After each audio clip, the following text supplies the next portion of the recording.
So on Monday of this past week, January 14th, I celebrated 6 years of sobriety.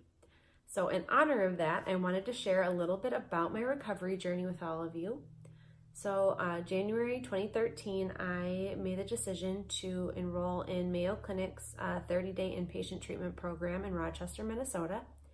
And I went in there kicking and screaming.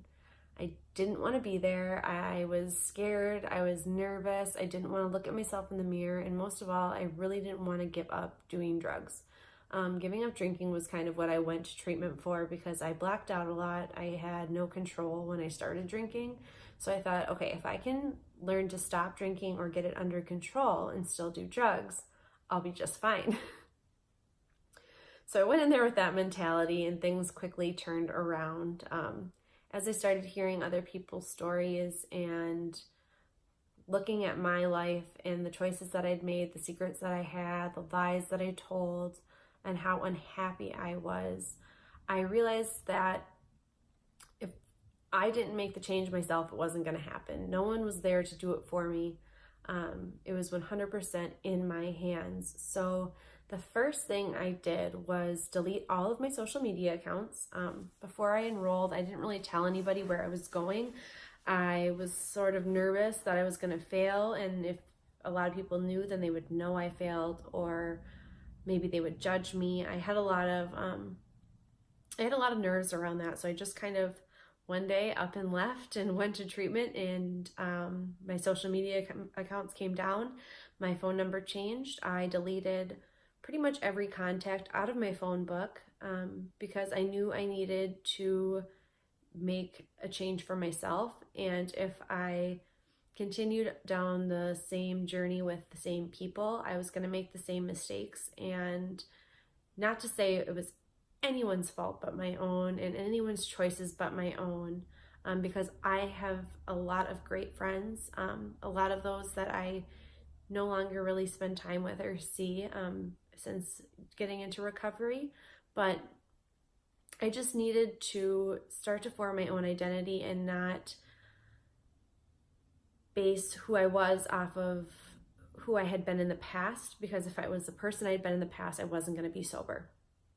So I, fought a lot of the lessons I was learning the first couple weeks of treatment.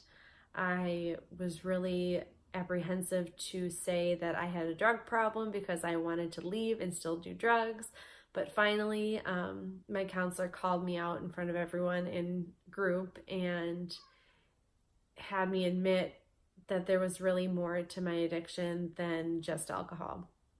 So once I got over that hump, things started clicking. I was more open and willing. I was able to look in the mirror and say, I told these lies, I have these secrets, and these are some crutches that I have. And I really just opened up. Like, I didn't hold back. I said what was on my mind. I basically spilled everything out while I was there. And I feel like that was really the thing that helped me have a really successful time at treatment, was really just admitting all of my faults and not being the perfect version of myself that I tried to show the world all the time. After my 30 days were up, I made the decision to do the 7-week outpatient treatment program through Mayo because I had such a great experience there, and I loved my counselors so much. I did get different counselors in outpatient, but they were just as great. And so it was kind of like putting on training wheels. I was able to have my freedom on the weekends and the evenings. I was responsible for like all of my meals and my living situation and keeping myself sober after hours, but still going to outpatient care 5 days a week at the time. And it helped me with a lot of the skills that I didn't realize I needed while I was in the inpatient program. Because you're kind of enclosed in these, your 4 walls, and you're getting fed, 3 square meals a day. You have a schedule set out for you. But when I got out, that's when, you're really nervous. You're going home. You have to deal with real world, real life things. And those are the things that are going to trip you up. So I thought, oh, just hanging out with people, going out to restaurants was going to be hard. People are drinking around me. Like, what if I'm around somebody and, they are smoking weed or they're popping pills, or I don't know. I was just nervous I was going to be around drug users and drinkers, which is funny because I really wasn't.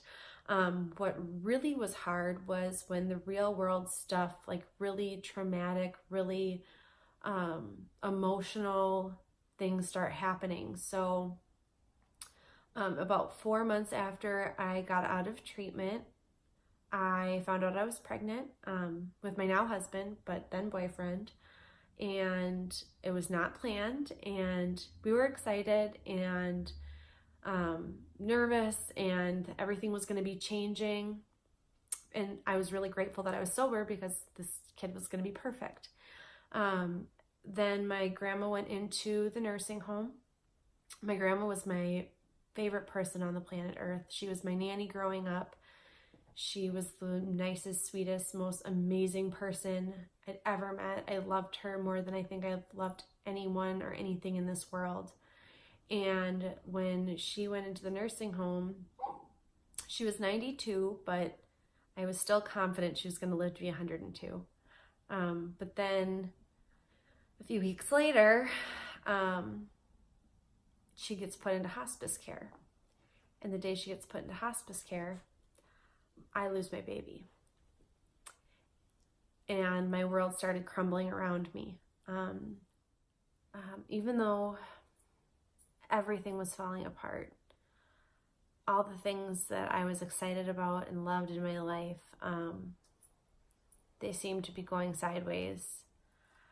I was able to stay sober because I was able to stay honest. And I think that was really the key, especially during the first year when all of the real world, real life things started happening outside of my nice little bubble that I lived in treatment. I was able to share my feelings with the people around me. I went to a really great meeting every week with some really awesome women that helped me stay honest and learn how to share and learn how to reach out and ask for help when you need it. And that made all the difference in the world. I will be honest, I haven't gotten to a meeting since I got my 1-year chip. So it's been 5 years since I went to a meeting, but I was able to create a community of people around me with my friends, my family, my husband, my brother, that I can just be really honest with them, and they are my confidants. They are my support system, and I feel so comfortable in my own skin now, being able to just say when I'm having a hard time and when I'm struggling. And I will say that it does get easier, but it never is easy. There are a lot of really great gifts in recovery, like they tell you when you're in treatment and you're like, no way, there's no gifts in this. This is hard and it sucks, but it gets easier, it gets better. But you're still gonna have the days when you're like questioning, can I do this today? And you'll make it through. You can do anything that you set your mind to. So practice self-love, self-care, self-compassion. Believe in yourself because you're worth it and you can do it.